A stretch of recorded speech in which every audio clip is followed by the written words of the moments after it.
Good morning, people. Right, it's a very early morning start for me today, 5:33, and I've been staring at charts for probably about an hour and a half, 2 hours.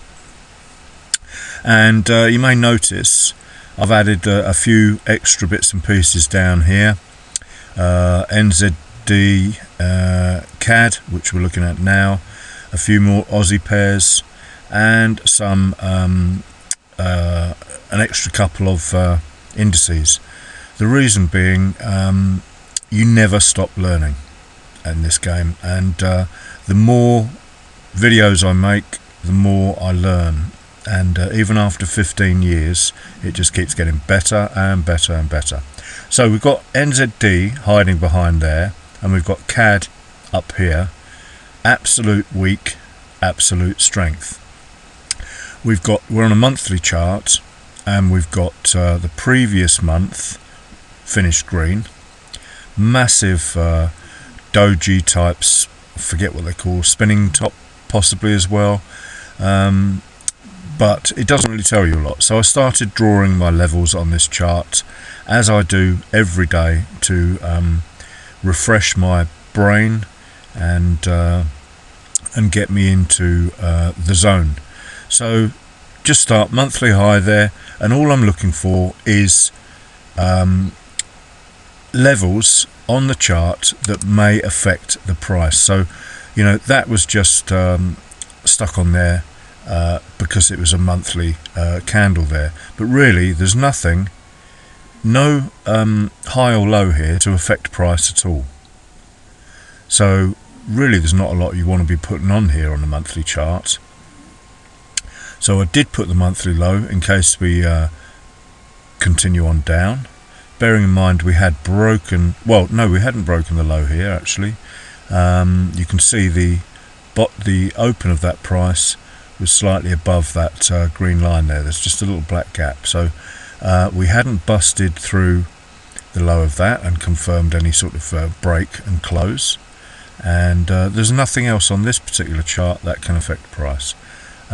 We're above this low here, which was put on the chart purely because if we had been below it, then it would have acted as resistance. Support becomes resistance.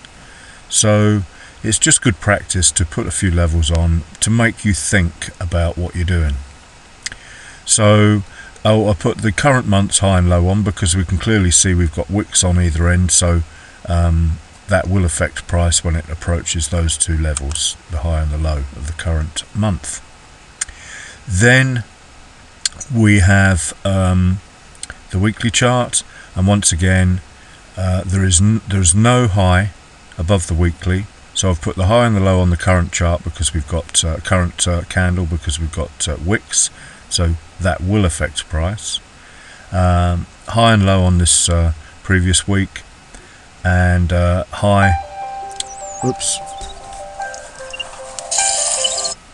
I'll have to switch my phone off because I've got alarms going off now. Power off. Okay. I like to just set my alarm and wake up gradually, so 4 or 5 different alarms running up to sort of 5:30, 6 o'clock. So yeah, back to this. So this is going to affect price here, that high, but there's no point putting the low on there at this stage. I'm only scalping, so that's the weekly. Not a lot else you can do really. You could put a descending trend line on there, of course, but a bit pointless because we're nowhere near those levels. So now we're on the daily, and this is where it starts to get interesting. So the down candlestick trend is here: high, low, lower high, lower low. The up candlestick trend, we need to break that high, and we hadn't broken it. Oh, and I need to, if I didn't say, I am purely studying this as a result of the New Zealand dollar strength and the CAD weakness. That's it. So this does have its uses. Had a laugh last night. I don't know what happened, but I think the bubbles in the beer went to my head, and I was talking about this in the opposite direction to the price I was or the trade I was describing. So no idea what went on there, but it was a bit of a giggle. So we haven't broken and closed, so it stands to reason that they may attempt to close today above here. And then, as I said in the previous video, something else to watch now, or one of the previous videos, look for, if you break a level of resistance, look for a pullback the following day on a daily chart. Same goes for H4, because you've got on the higher time frames, of course, and the weekly. Always check the weekly at the start of the week. The higher time frames, like those three I've just described, H4, daily and weekly, give you room to trade against what will be the major trend. But remember also, nothing ever goes in a straight line. So if you confirmed up, then it's highly likely, rather than to continue up on a daily chart, or even an H4 or weekly for that matter, it's going to come back. And those people that are in that long trade are likely to get their backsides bitten. So anything I can say to you, make you aware of those different mantras, as it were, I will say, even if they are a bit shocking sometimes. So we're attacking this high today, and then ultimately we're going to be attacking that high, and there is a high hidden there as well. I think I've got a level on there. In fact, it doesn't look like the level's on there. Let's get rid of that. Yes, it is. Amazing, that's a double top there, absolutely to the pip almost. What is that high? 84684. High 84684. That's crazy on a daily chart. Oh my god, you never stop learning on this stuff. Precision price action trading, guys. So looking for longs because of this, longs because of this test and break, or break and test, or test and break and close. Then and also this closed green, which is super. I don't know whether I mentioned that on the weekly. Yeah, we turned green, and the monthly we were green the previous month, which green. You do not want to be trying to pick tops against this. So H4, we'd had a pullback here, then we'd had a continuation here. Clearly we'd busted the 20 on the H4 as well.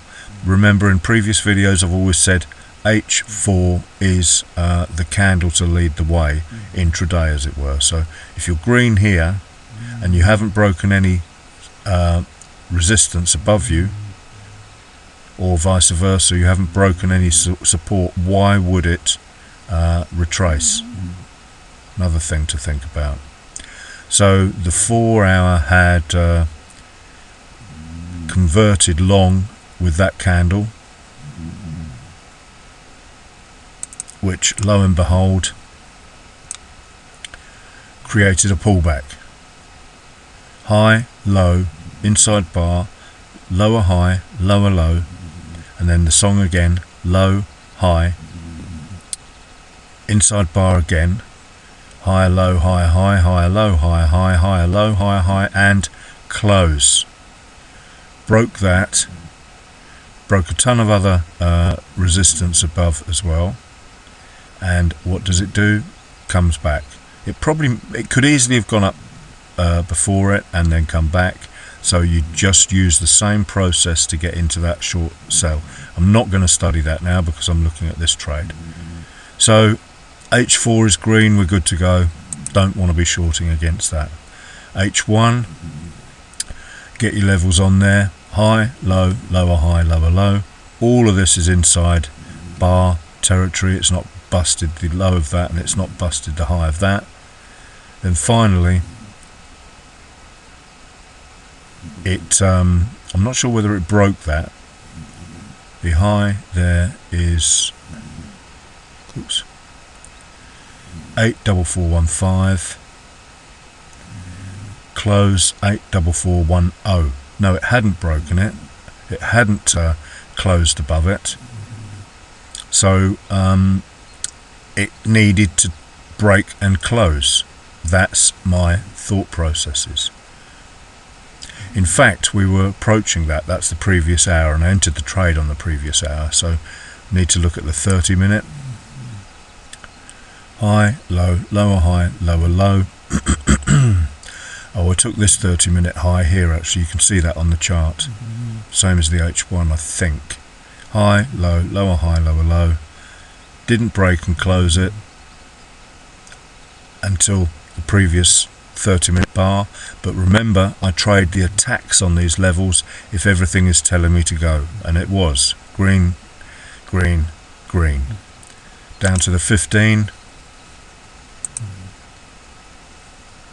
I'll drag the trade on there actually now, so we know what we're talking about. Just had another trade close in green as well while we're talking.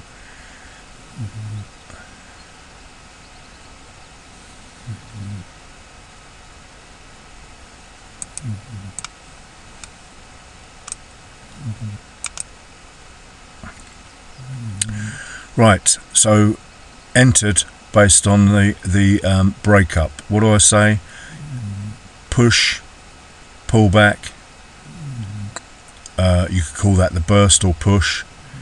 Pull back, get the confirmation to the on the M30. Enter as a result of breaking the 20. That's why the indicator is so powerful.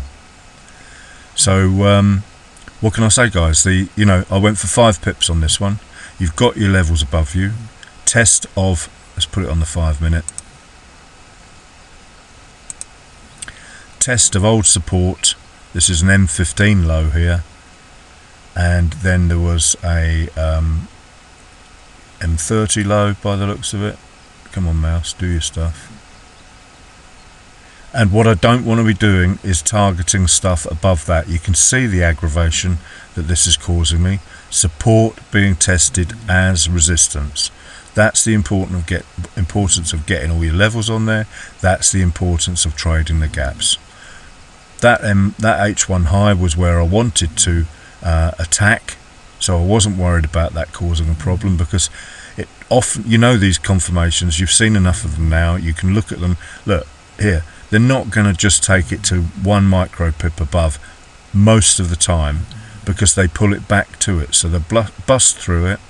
That's what that did there. That's what experience of this candlestick trading method gives me, because when it's closed above by H1, which it hasn't yet, remember, this H1 candle is the one that is actually attacking and trying to close above it, because this one didn't close above it, and that's another good reason to continue long.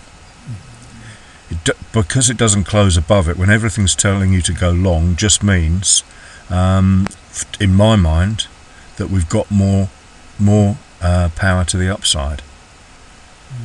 So what was the other trade? I took GZ short. Stick it on here, drag it on here, and it'll pick up GZ, and there it is there. Massive down move, low, high, high, low, high, high, high, low, lower, high, and close. We'd had the pullback. Look, there's the pullback into this area here. So what's it going to do after a pullback if you get the right signals? It's going to go down, and you just follow the rules again. And the reason I was looking at this is pound is weak, New Zealand dollar is strong. That other trade had just closed. I could see it had a lot of movement. I didn't even get time to draw my levels on here, but once I'd got an idea of what New Zealand dollar was doing, then it was a no-brainer to grab 10 pips out of this move. In fact, I think I shortened my target in the end. Yeah, just about 9 pips net of spread. Double check that. So 59486. Yeah, 8 pips net of spread.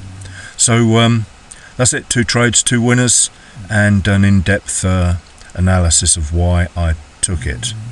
This does come in handy, this thing, so it's a free indicator again, currency strength indicator. I've not looked up how exactly it works. It could easily just be an MA situation. where the CAD is in relation to 1 MA and compared to the New Zealand dollar with an MA. I don't know, but it works, or at least it gives me a heads up, as does this thing, which I don't use much or don't even mention much.